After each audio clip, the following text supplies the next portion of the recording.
Are you a controller or a leader?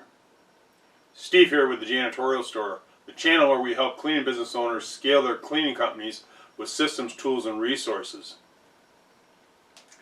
Well, you know, it's interesting. You know, I decided to do this topic because I was a controller at one time.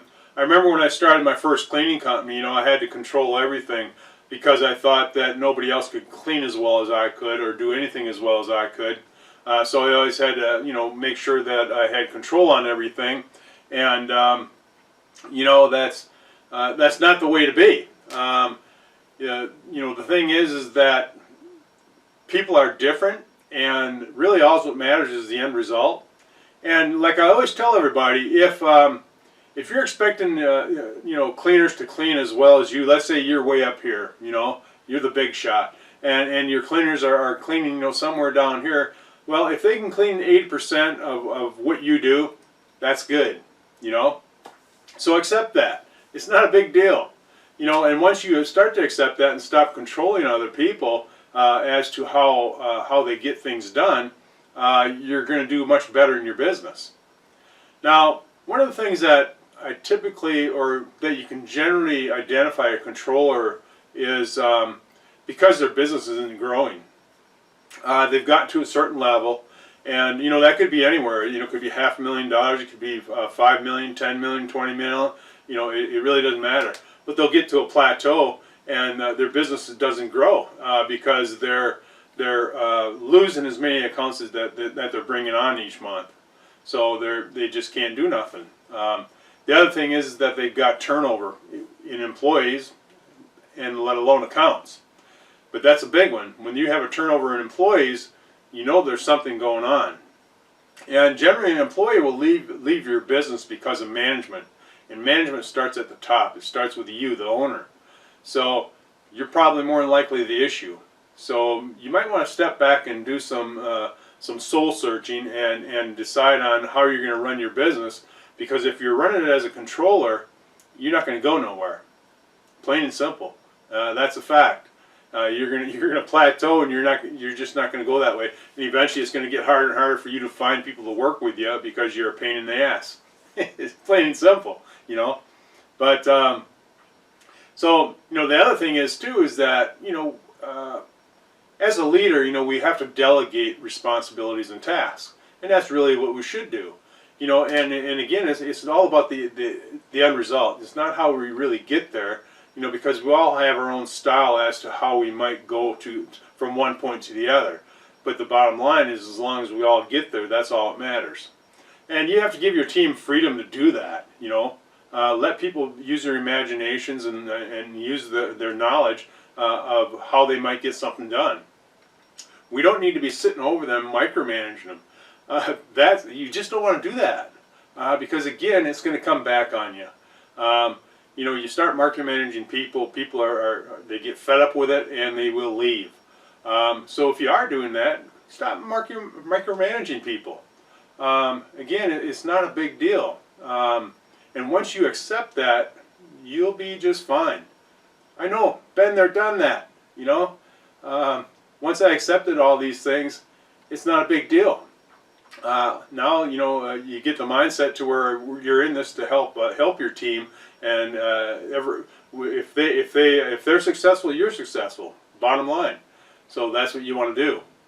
Now, you know, something else is that you have to make sure that you give your team the right tools and resources.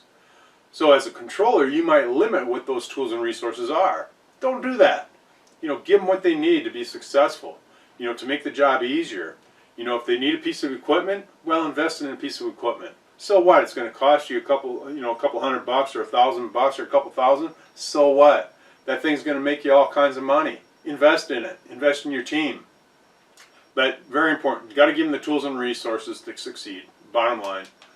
And you know, something else too is that if you're running an organization where you're giving people the authority to approve invoices and things like that, well, now it makes no sense to give somebody the authority to pay an invoice when you put a limit like $300 on it or something like that. You know, so you're setting these low price approvals. You know, that's because you've got to have control. You know, so if you get an invoice for $1,000, it has to come to you. You know, that makes no sense. That's just a control person that slows up the process.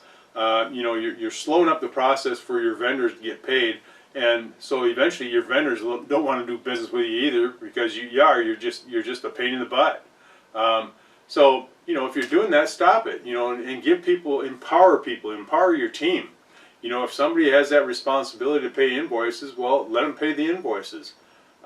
You know, sure, you're going to have other checks and balances in place and controls. You know, that's a no-brainer. But it doesn't need to be you being the roadblock.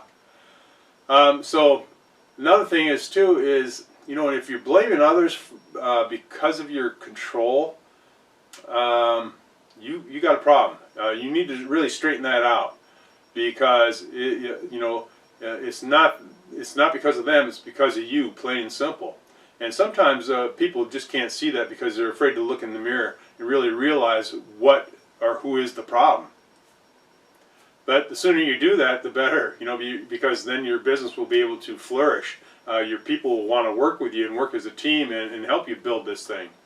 So, you know, keep that in mind.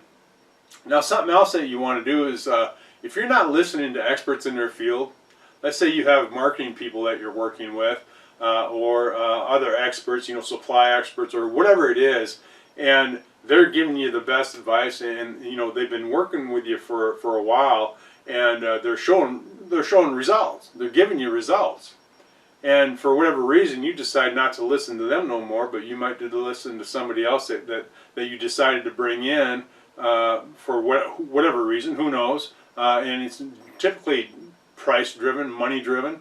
So you're thinking you're bringing in this so-called expert to maybe shake things up a little bit. That makes no sense. You know, when you have vendors and people that you're working with that are producing and providing great leads for you to grow your business, why would you get rid of them to bring in somebody else to try the next special sauce? That makes no sense. But that's a problem, because you're a controller. So keep that in mind. And you know, I guess that's the thing, is that you know, if you can identify with some of these things, well, then you know that you're a controller, and the sooner you fix it, the better. You know, because I tell you what, I'd rather be a leader than a controller. You know, a leader will give a person direction, help them with personal development and business development, and you know, and that's what you want to do. A leader is a person where people want to follow, people want to be part of what they're doing. You know, a controller, they don't. So keep that in mind. You know, if it's all about growing your business, well, I'd rather be a leader than a controller. So, well, you know, hopefully you got something from this, that you got some value. And if you did, go ahead and leave a comment or leave a like down below. And if you have not already, make sure that you subscribe and turn on those bell notifications to get the latest notification for any videos that we just did to help you grow your cleaning business. And you know, I just want to say thanks for checking in today. And remember, let's keep it clean out there.